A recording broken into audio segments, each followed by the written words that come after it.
dass die Engländer, Amerikaner irgendwann mal den Sprung nach Europa machen würden, nach Frankreich hin, das war uns sicher. Aber jeder hofft woanders, nicht gerade bei uns. Und dann kriegte ich einen Marschbefehl nach Frankreich.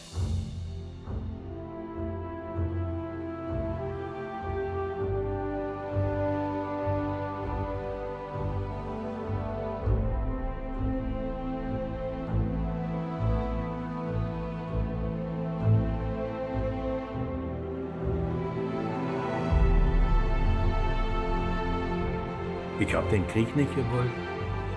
Ich wollte nicht unbedingt in die Normandie. Ich wollte nicht einen MG-Schützen machen.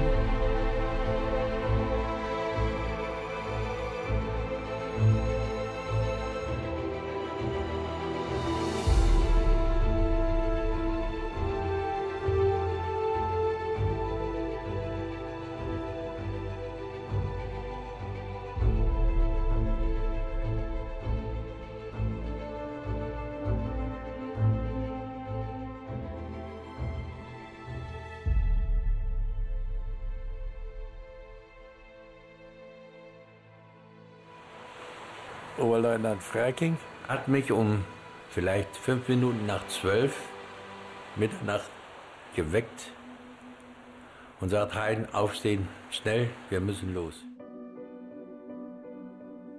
Ich habe das Pferd schon bestellt, nicht, mit der Kutsche, das wurde uns gebracht und ich musste dann fahren. Ja, und dann ist der Oberleutnant in seinen Beobachtungsbunker gegangen und ich bin dann ins MG gegangen.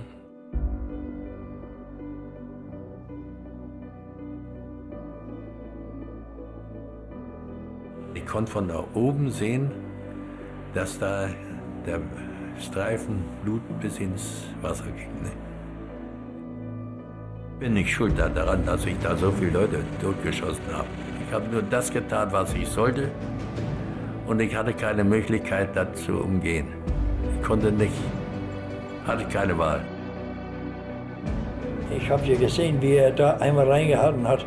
Und das ist sein MG gewesen, wo die lauter Klappen runterführen. Und da waren schätzungsweise 45 bis 50 Mann drin. Und da reingehalten. Und da springt Wasser rein und der dreht dann wieder ab, der gute Kasten da. Und der nächste kam da an, da wollten die nicht raus.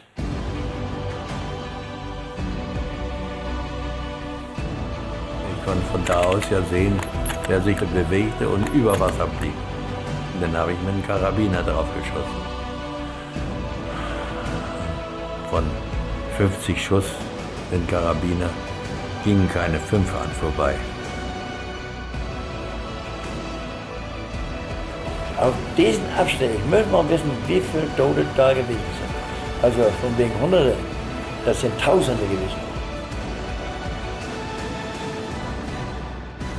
Wir waren richtig gute Kumpels, nicht Kameraden. Kumpel ist mehr.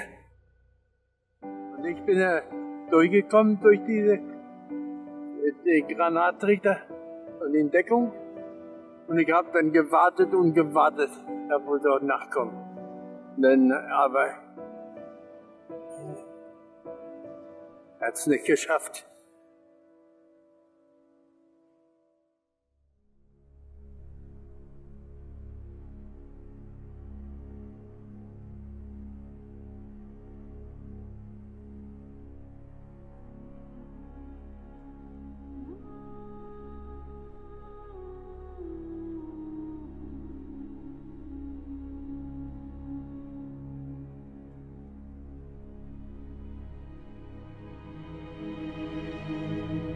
War ja schon hell.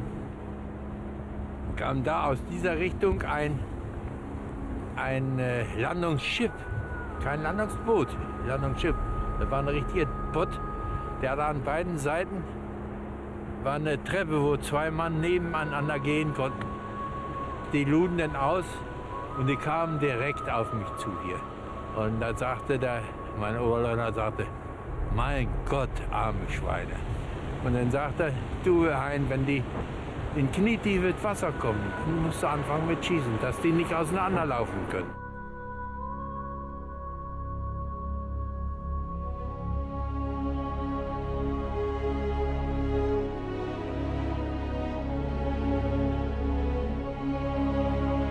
Coming across Omaha Beach, the machine gun fires was going through your legs, in the sand, in the gravel, and go right through your ears.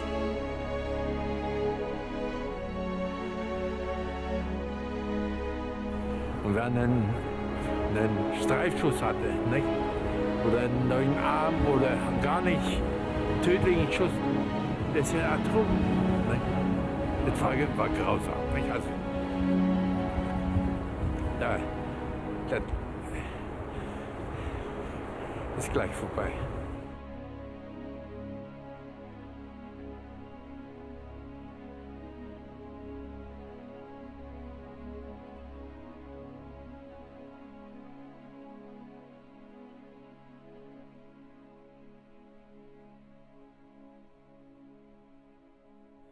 Wenn ich abends zu Bett gehe, auch jetzt noch, dann fiel immer dieser eine Soldat um.